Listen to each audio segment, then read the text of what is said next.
हम बात करने जा रहे हैं 2022 के चुनाव की। और ये मध्यम वर्ग का जो तबका है, मध्यम वर्ग की जो बात है वो कोई सरकार नहीं करती है।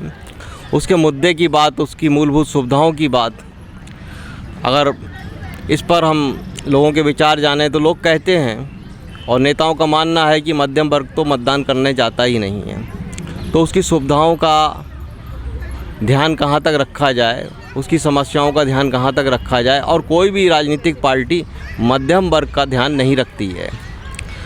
तो लोगों के इस विषय में क्या विचार हैं, आइए हम जानते हैं। वो कहाँ तक इससे संतुष्ट हैं, कहाँ तक सरकारों से संतुष्ट हैं, तो हम बात करते हैं कुछ लोगों से। आइए। हाँ तो सर, हम मिडिल क्लास की बात कर रहे हैं। सरकार ने मिडिल क्लास के लिए क्या दिया है अब तक, और आप जो है कहाँ तक संतुष्ट हैं इससे? सरकार ने मिडिल क्लास के लिए क्या दिया? कुछ भी नहीं दिया।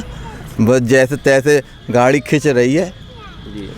क्या नाम जो है, मिडिल क्लास को जितनी परेशानी है उतनी किसी वर्ग को है ही नहीं। गरीब भी जो है अपना ठेला लगा लेता, ठेला लगा के अपना गुजारा कर लेता, और मीडियम आदमी को जो है वो ऐसा कोई वैसा काम नहीं कर सकता जी। सबसे ज़्यादा परेशानी तो मीडियम क्लास को है। बहुत वोट डालते हैं, बड़े लोग नहीं डालते हैं, एसी में बैठे रहते हैं। वो तो जो है जो मीडियम क्लास का और गरीब वर्ग का आदमी वोट डालता है। मिडिल क्लास के लिए क्या है? मिडिल क्लास के लिए जो मीडियम है उनको जो है, बहुत से लोगों के राशन कार्ड ही नहीं है, बहुत कम लोगों के राशन कार्ड हैं। अब जैसे किसी का 2 मंजिल किसी का घर बना हुआ है तो उसका राशन कार्ड ही नहीं है, उसको राशन कार्ड उसका बंद कर दिया तो उसको कहाँ मिलेगा राशन? बगैर राशन कार्ड के राशन नहीं मिलेगा।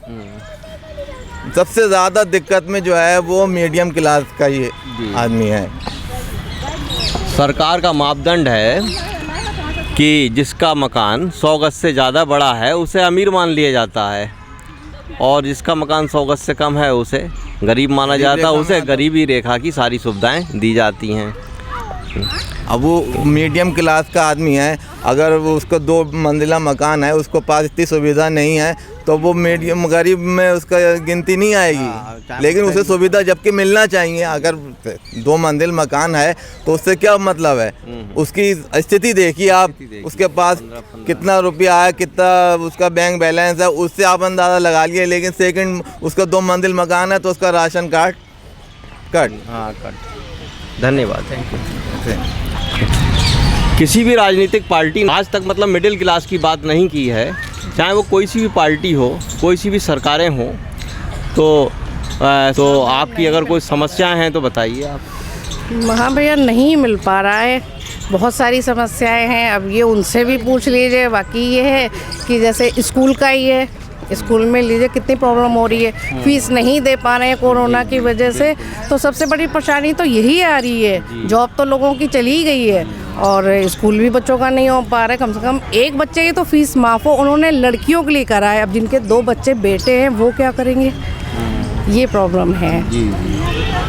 इसके अलावा राशन पानी सब मिल रहा है? राशन पानी वही है ना, जिसका भाई बना हुआ है कार्ड वगैरह उनको तो है, मिल रहा है। रेखा से नीचे का जिसका बना हुआ है, जिसका बना हुआ है। बाकी और तो ये है कि किसी को नहीं मिल रहा है, ये परेशानी है। सर, तो आपका नाम क्या है सर?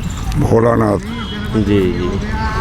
तो सर, जो 22 का चुनाव आने वाला है, इसमें क्या मुद्दे रहेंगे और सरकार को किन समस्याओं पे काम करना चाहिए, और आप इस सरकार से कितना संतुष्ट हैं, बताएं सर।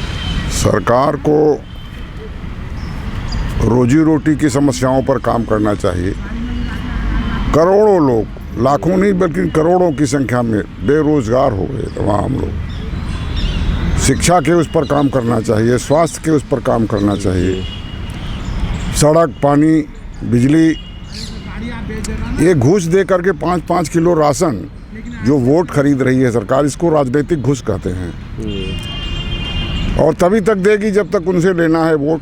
मुर्गी को दाना तब तक खिलाते हैं जब तक उसको जबह नहीं करते हैं। तो अभी की सरकार से तो 0%।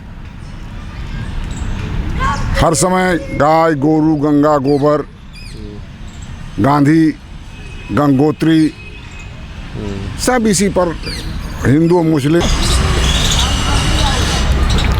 तो 2022 का जो चुनाव है उसमें कोई भी राजनीतिक पार्टी जो है मिडिल क्लास की बात नहीं करती है, तो उसकी अपनी भी समस्याएं हैं। तो आप भी मिडिल क्लास से आते हैं सर, तो बताएं कि आपकी क्या क्या समस्याएं हैं, कहाँ तक आप संतुष्ट हैं? हम तो मोदी सरकार से और योगी सरकार से पूरी तरह से संतुष्ट हैं जी और योगी अच्छा काम कर रहे हैं।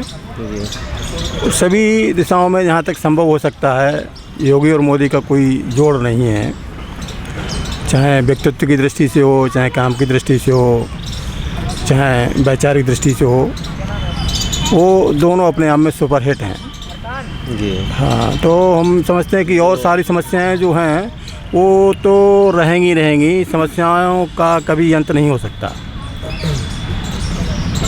लेकिन ये है कि कौन निष्ठा के साथ उन समस्याओं के निराकरण के लिए काम कर रहा है, उस दृष्टि से ये दोनों उपयुक्त व्यक्तित्व हैं। तो हमारा तो यही मानना है कि यही सरकार रिपीट होनी चाहिए, जी जिससे कि विकास की जो गाड़ी दौड़ रही है वो और तेज़ी से दौड़े। धन्यवाद।